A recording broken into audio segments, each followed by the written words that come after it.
se ana min lo bi phung do ti nam kim la a khat le hin se ta ve a se bi tiu mi ana hi zong leo chung lung pa thiên min chu ana ki u ve ama kin nan ana ki ngai lu vin ung le chang ho min na ki kan tal lo a heta sun pathe na ki u vin a hin na vin pathe lo bi a pho mui tu anang le ke iti hiu tam Krista kon ki pa na tu pa chu ma chang na sang na ki no na hi ta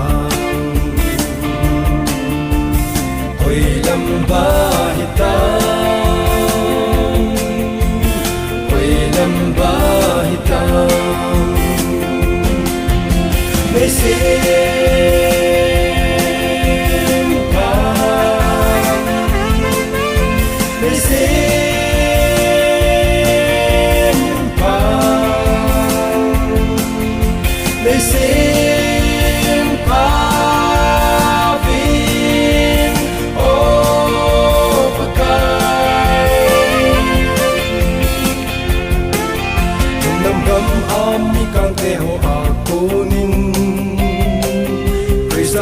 Pana tu pa ijata ve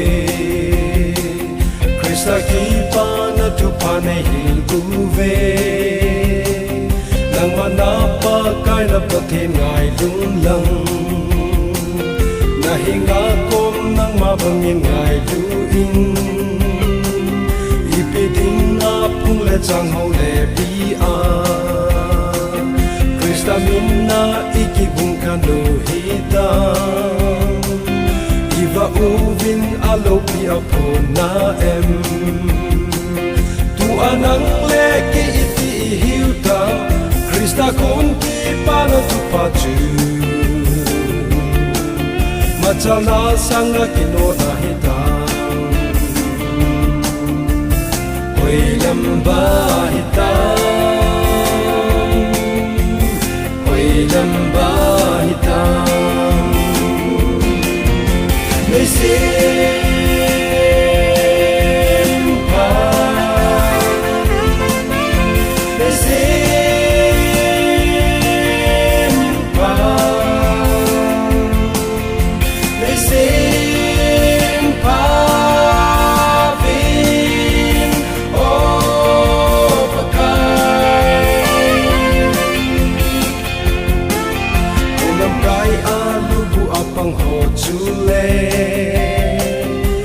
Saki vai po na lamalam kai home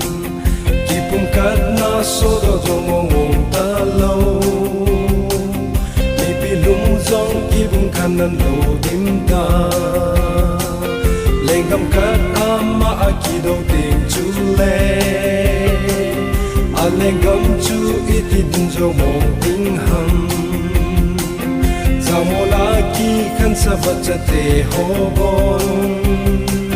Mun khat long dilla ave kon te kitle Tu anang le ke iti hiuta Krista kon ki para tu pachu Machala sanga kinoda hita Hoi lamba hita lamba hitam may simpa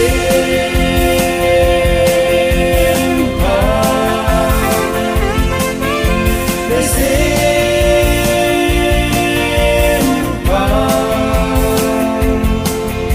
may simpa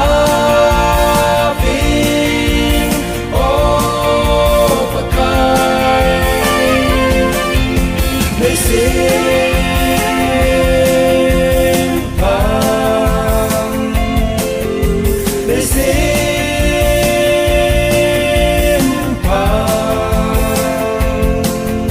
They say